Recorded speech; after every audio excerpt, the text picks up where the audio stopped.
2 লাখ চৰকাৰী চাকৰি দিয়াৰ দিশত আমাৰ ৰাজ্য চৰকাৰে দ্ৰুত গতিত আগবাঢ়িছে। 40 লাখ মহিলাৰে সংগঠিত আমাৰ আত্মসহায়ক গোটৰ আন্দোলনে আজি এক নতুন স্তৰত থিয় হৈছে। 9 লাখ মহিলাই বছৰি লাখ টকাতকৈও অধিক ব্যৱসায় কৰি আমাৰ মহিলাৰ অদম্য শক্তিক প্ৰতিনিধিত্ব কৰিছে। অসমে আৰম্ভ কৰা অৰুণোদয় আঁচনি আজি দেশৰ বিভিন্ন ৰাজ্যই বিভিন্ন প্ৰকাৰে আজি নিজৰ নিজৰ ৰাজ্যত ইমপ্লিমেণ্ট কৰা আৰম্ভ কৰিছে। আত্মসহায়ক গোটক লৈ আমি আৰম্ভ কৰা উদ্যমিতা অভিযানে আজি ভাৰতৰ বিভিন্ন ৰাজ্যত ৰূপায়ণৰ পথত আগবাঢ়িছে। অসম মডেলৰ এক ডাঙৰ স্তম্ভ হৈছে স্বচ্ছতা আৰু মেধাভিত্তিক নিযুক্তি। অসমৰ দৰে এখন দৰিদ্ৰ আৰু পিছপৰা ৰাজ্যই মাত্ৰ 5 বছৰৰ ভিতৰতে 1,65,000 চৰকাৰী চাকৰি মেধাৰ ভিত্তিত নিযুক্তি দি প্ৰমাণ কৰিছে যে আজি আমি অসম এখন নতুন বিকাশৰ পথেৰে যাবলৈ, এটা নতুন বিকাশৰ সোণোৱালী পথেৰে আগবাঢ়ি যাবলৈ আমি সাজু হৈ আছো। ৰাজ্যত নতুনকৈ আৰু 8খন সমজিলা গঠনৰ সিদ্ধান্ত ঘোষণা কৰিছো। এই নতুন সমজিলা কেইখন হ'ব? কমলপুৰ, বৰহমপুৰ, ৰঙানদী, চিচিৰ বৰগাঁও, চাবুৱা লাহোৱাল, খুমটাই, কাটিগড়া আৰু বৰখলা। শ্ৰদ্ধাৰ ৰাইজ, এই বছৰটোত আমাৰ ৰাজ্যত আমি পুনৰ খেল মহাৰণ নতুনকৈ পালন কৰাৰ সিদ্ধান্তও গ্ৰহণ কৰিছো। এইবাৰ খেল মহাৰণত টেলেণ্ট চাৰ্চৰ এক নতুন লক্ষ্য হিচাপে স্থাপন কৰাৰ বাবে আমি ভাৰতৰ বহুতো ক্ৰীড়া সংস্থাৰ সৈতে যোগাযোগ কৰিছো, যাতে খেল মহাৰণত আমি চিনাক্ত কৰিবলৈ সক্ষম হোৱা ক্ৰীড়াবিদসকলক, যুৱক যুৱতীসকলক ৰাষ্ট্ৰৰ বিভিন্ন একাডেমীলৈ আমি পঠিয়াব পাৰোঁ আৰু অসমক ক্ৰীড়াৰ ক্ষেত্ৰত এখন অগ্ৰণী ৰাজ্য হিচাপে আমি প্ৰতিষ্ঠা কৰিব পাৰোঁ।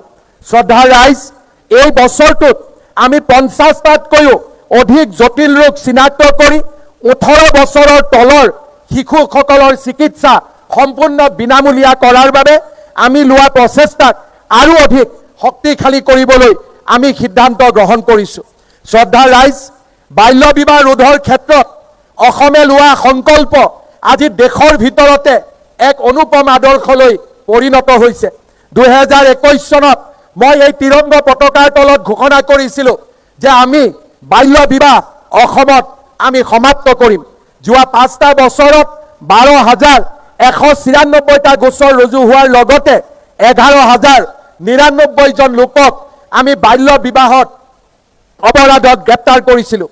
ইয়াৰ পিছতে আমি দেখা পাইছিলোঁ যে ৰাজ্যত বাল্য বিবাহ অভাৱনীয়ভাৱে হ্ৰাস পাইছিল আৰু কলেজ ইউনিভাৰ্চিটিত ছাত্ৰীৰ নামভৰ্তি অভাৱনীয়ভাৱে বৃদ্ধি পাইছিল।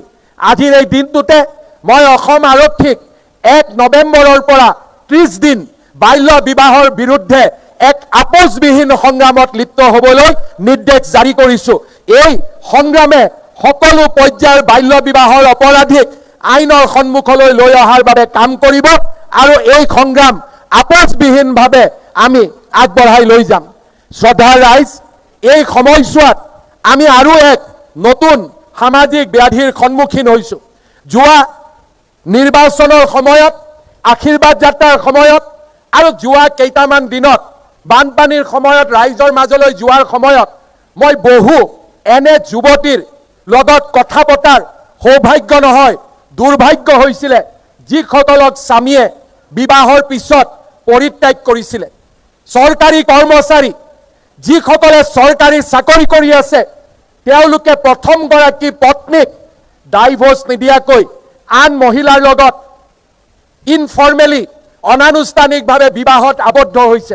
প্ৰথমগৰাকী পত্নীৰ কৰুণ বিননিয়ে আমাৰ সকলোৰে হৃদয় স্পৰ্শ কৰে।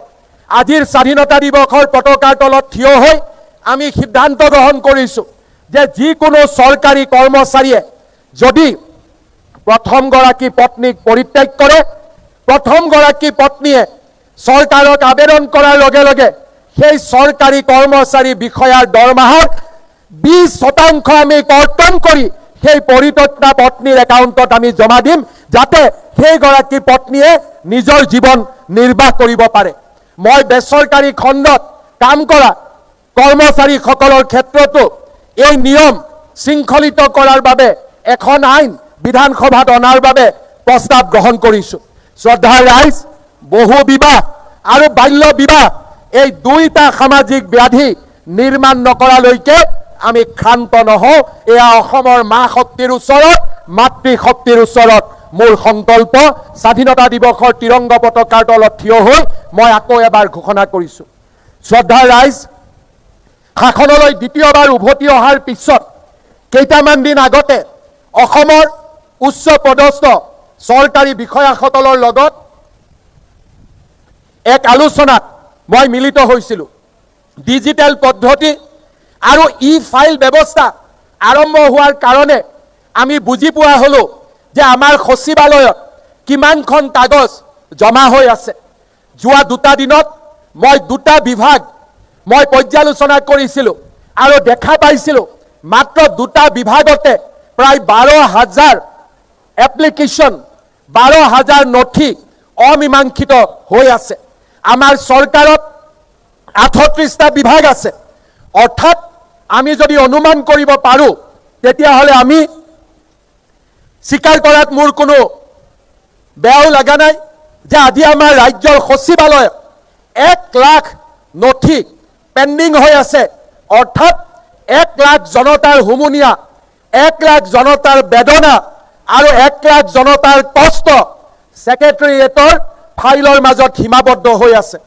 আৰু যদি আমি এই হিচাপ সঞ্চালকালয় আৰু DC কোৰ্টলৈকে যদি আগবঢ়াই লৈ যাওঁ, মই অনুমান কৰিব পাৰোঁ যে আমাৰ ৰাজ্যত 5 লাখতকৈও বেছি এপ্লিকেশ্যন, বেছি ফাইল আজিৰ দিনটোত পেণ্ডিং হৈ আছে। নিষ্পত্তিৰ আশাৰে ৰাইজে অপেক্ষা কৰি আছে। মই ৰাজ্যৰ মুখ্য সচিব আৰু অতিৰিক্ত মুখ্য সচিবসকলৰ নেতৃত্বত এখন কমিটি গঠন কৰি দিম, যাৰ দ্বাৰা মিছন সদ্ভাৱনা, প্ৰজেক্ট সদ্ভাৱনা আমি 2 অক্টোবৰৰ পৰা আৰম্ভ কৰিম আৰু 2 অক্টোবৰৰ পৰা 31 জানুৱাৰীৰ ভিতৰত অসমৰ চৰকাৰী ফাইল, চৰকাৰী নথি, চৰকাৰী এপ্লিকেশ্যন যিমানবোৰ পেণ্ডিং হৈ আছে ছেক্ৰেটেৰিয়েট, ডাইৰেক্টৰেট আৰু ডিষ্ট্ৰিক্ট অফিচত তাক আমি মিছন মোডত আমি নিষ্পত্তি কৰিম। চৰকাৰী বিষয়াসকলক মই আকৌ এবাৰ সতৰ্ক আৰু সাৱধান কৰি দিব বিচাৰিছোঁ। আমাৰ ৰাইজ পৰিৱৰ্তন হৈছে। ৰাইজৰ সহিষ্ণুতা আৰু ৰাইজৰ ধৈৰ্যৰ পৰীক্ষা লোৱাৰ সময় এতিয়া পাৰ হৈ গ'ল। কোনোবা চৰকাৰী বিষয়া আৰু চৰকাৰী কৰ্মচাৰীয়ে যদি ভাবে যে এতিয়াও ৰাইজৰ ধৈৰ্য আৰু ৰাজ্যৰ সহিষ্ণুতাৰ পৰীক্ষা লোৱাৰ সময় আছে, তেতিয়াহ'লে মই ক'ম যে তেওঁলোকে মূৰ্খৰ স্বৰ্গত বাস কৰিছে। এতিয়া ডিজিটেল যুগত ৰাইজ সতৰ্ক, ৰাইজ সক্ৰিয়। যদি আহিবলগীয়া ধুমুহাৰ পৰা আমি নিজক বচাব বিচাৰোঁ, তেতিয়াহ'লে প্ৰতিজন চৰকাৰী বিষয়া, মন্ত্ৰী আমোলাই ৰাইজৰ সেৱাৰ কামত নিজকে নিয়োগ কৰিব লাগিব। তাৰ কোনো বিকল্প মই অন্তত দেখা পোৱা নাই। শ্ৰদ্ধাৰ ৰাইজ, এই একেই চিন্তাৰে অহা ডিচেম্বৰ মাহৰ পৰা আমি মিছন বসুন্ধৰা 4.0 আমি আৰম্ভ কৰিম। শ্ৰদ্ধাৰ ৰাইজ, আজিৰ এই দিনটোতে মই আকৌ এটা ঐতিহাসিক ক্ষণৰ কথা আলোচনা কৰিব খুজিছোঁ। 1901 চনত উচ্চ শিক্ষাৰ আৰম্ভণিৰে অসমত কটন কলেজৰ জন্ম হৈছিল। আজি 2026 চন, অৰ্থাৎ কটন কলেজে 125 বছৰৰ গৌৰৱময় ঐতিহ্য পূৰ্ণ কৰিলে। কটন কলেজৰ শৈক্ষিক বিকাশৰ এই গুৰুত্বপূৰ্ণ ক্ষণটোত মই কটন মহাবিদ্যালয় উন্নয়নৰ বাবে 100 কোটি টকা ঘোষণা কৰিছোঁ। ৰাজ্যৰ উচ্চ শিক্ষা জগতখনক নেতৃত্ব দিয়া কটন কলেজৰ উদাহৰণে ৰাইজৰ উচ্চ শিক্ষা জগতখনক নিশ্চিতভাৱে সদায় অনুপ্ৰাণিত কৰি ৰাখিব। শ্ৰদ্ধাৰ ৰাইজ, যোৱা সময়ছোৱাত এডভান্টেজ আছাম 2.0ৰ জৰিয়তে আমি উদ্যোগীকৰণৰ ওপৰত যথেষ্ট কাম কৰিছোঁ। কিন্তু কৃষি খণ্ড উদ্যোগৰ বিকল্প হ'ব নোৱাৰে। ৰাজ্যত প্ৰচুৰ জলসিঞ্চনৰ সম্ভাৱনাৰ সৃষ্টি কৰি আমি ৰাজ্যৰ কৃষি খণ্ডক আগুৱাই লৈ যাব লাগিব। উচ্চ শিক্ষিত যুৱক যুৱতীক কৃষি খণ্ডলৈ আমি আকৰ্ষণ কৰিব লাগিব। আৰু সেইবাবে আজি আমি ঘোষণা কৰিছোঁ যে ৰাজ্যৰ শিক্ষিত, উদ্যমী আৰু প্ৰগতিশীল কৃষকক আমি এনে 1000 কৃষকক মুখ্যমন্ত্ৰীৰ কৃষি উৎকৰ্ষ বঁটা প্ৰদান কৰিম। 10,000 অহা 5 বছৰত 10,000 আৰু এই বছৰত 1,000 কৃষকক আমি নগদ 1 লাখ